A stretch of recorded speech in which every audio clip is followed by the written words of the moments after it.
मियाँ बीवी में तल्ख कलामी हुई। कोई घरेलू वजह थी जो हर घर में हर रोज होती रहती है। दोनों का एक बेटा भी था। जैद ने अपनी बीवी मारिया को गाली दी, तुमसे जब से शादी हुई है मेरी जिंदगी जहन्नम हो गई है। मारिया भी चला कर बोली, तुमने मुझे इतना दर्द दिया है, मैं अब दुआ करती हूँ मुझे मौत आ जाए, अब तुम्हारे साथ एक सांस भी नहीं ले सकती मैं। झगड़ा किसी बड़ी बात पे नहीं था। 4 साल का बेटा माँ बाप को झगड़ते देख रहा था। बेटा बहुत परेशान था, कभी माँ का हाथ पकड़ता तो कभी बाप का। बाप से जब बर्दाश्त न हुआ तो उठाया डंडा और मारिया को मारना शुरू कर दिया। मारिया चीखने चलाने लगी। चीखों की आवाज सुनकर मोहल्ले वाले आ गए। इन्होंने आकर मारिया को छुड़वाया। मारिया के सर से खून बह रहा था। बेटा डरा सहमा दरवाजे के पीछे छुपा हुआ था। जैद ने चला कर कहा, मैं तुमको तलाक देता हूँ। 3 बार तलाक बोला और मारिया बेटे को लिए मैके आ गई। बेटा था कि इसके दिल में एक अजीब सा डर था, वो सबसे डरने लगा था। 4 साल का बेटा वो अम्मी की गोद में लेटा हुआ था। अम्मी की चादर मुंह पे ओढ़े सो जाता। माँ से 1 मिनट के लिए भी जुदा ना होता। इधर बाप ने कोर्ट में केस कर दिया, बेटा मैं अपने पास रखूंगा। कोर्ट से आया हुआ खत मौसूल हुआ। मारिया के भाई ने खत पढ़ा, बताया जैद ने बेटे को अपने पास रखने के लिए केस दायर किया है। अगले हफ्ते सुनवाई है। बेटा माँ के पल्लू से लगा हुआ। अम्मी बाबा क्या कहते हैं? बेटा अब 6 साल का हो चुका था। माँ ने बताया, कुछ नहीं बेटा, माँ बाप को जुदा हुए 2 साल गुजर गए थे, लेकिन बेटा आज भी जब वो झगड़ा याद करता तो वो बुखार में मुब्तला हो जाता। पहली सुनवाई हुई। जैद का वकील काफी बड़ा वकील था। केस जैद के हक में जा रहा था। मारिया महसूस कर रही थी, मैं बेटे को हार जाऊंगी। मारिया घर आई। बेटा वलीद माँ से कहने लगा, हम क्यों अब्बू के पास जाते हैं? वहाँ अब्बू मुझे कह रहा थे तेरी अम्मी अच्छी नहीं है, इसके पास ना रहो। बेटे ने माँ को चूमा, हल्का सा मुस्कुराया, मेरी अम्मी अच्छी है, गंदी नहीं है। पापा गंदा है। माँ की आंख से आंसू बहने लगे। बेटा जो अभी 6 साल का था अपने नन्हे हाथों से माँ के आंसू साफ करने लगा। मामा क्यों रो रही है? मैं आपको छोड़कर नहीं जाऊंगा। बेटा माँ की गोद में लेट गया। इतने में मारिया का भाई आया। मारिया की तरफ देखकर बोला, हम केस हार जाएंगे, वलीद को उसके बाप के हवाले करना पड़ेगा, इसका वकील बहुत बड़ा वकील है। मारिया खामोश हो गई।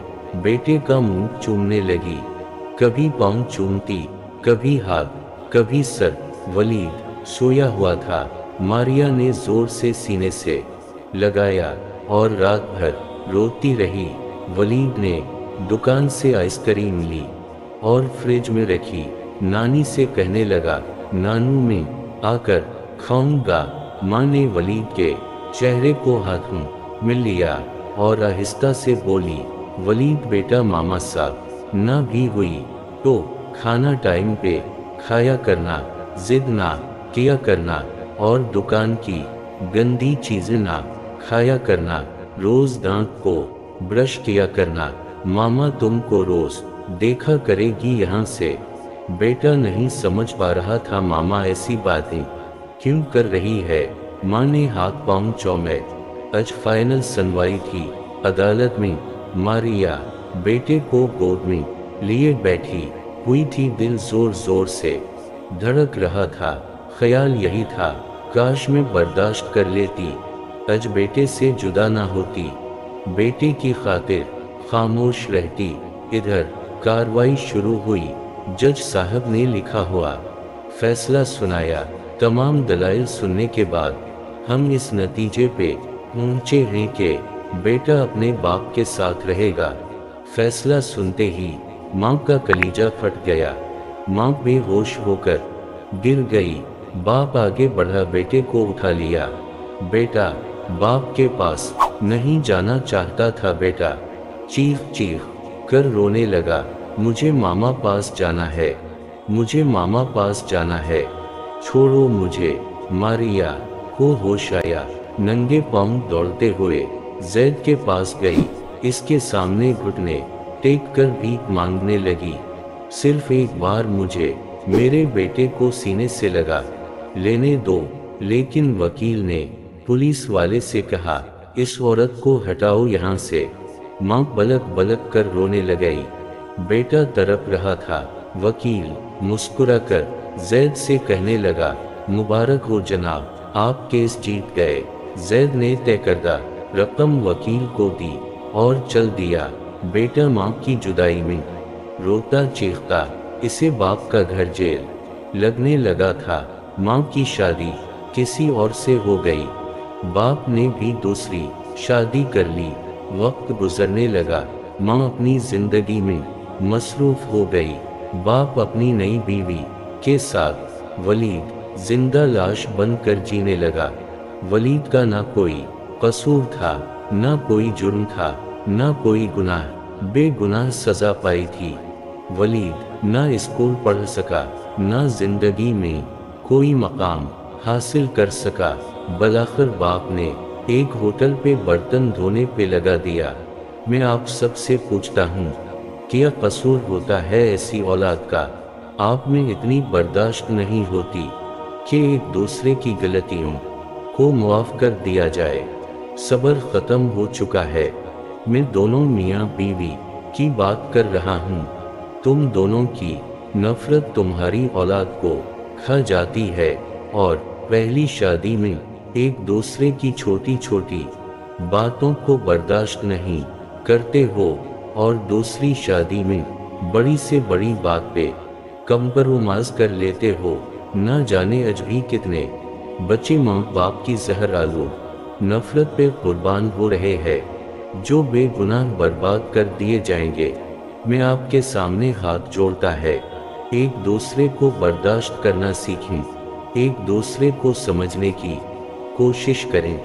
शादी के बाद में बीवी की सोच का मिलना जरूरी नहीं है, क्योंकि आप लोग दो अलग अलग इंसान हैं, अलग सोच है, अलग ख्वाहिशात हैं। निकाह का मकसद ही दो अलग इंसानों को यकजान करना है। तलाक ही हर मसले का हल नहीं है। आखिरकार दूसरी शादी नाकाम क्यों नहीं होती, इसकी वजह क्या हो सकती है? तो मैं बताता हूँ आपको। दूसरी शादी इसलिए नाकाम नहीं होती, उस वक्त हम सब्र करना सीख जाते ही बर्दाश्त करना सीख जाते हैं। एक दूसरे की गलती को इग्नोर करके आगे बढ़ जाते हैं। अगर ऐसा भी पहली शादी में किया हो तो औलाद खाक ना हो। मेरी वीडियो देखकर अगर किसी ने अपनी औलाद को खाक होने से बचा लिया तो मेरा मकसद मुकम्मल हो जाएगा। वीडियो अच्छी लगे तो दूसरों की भलाई के लिए ज़रूर शेयर करें।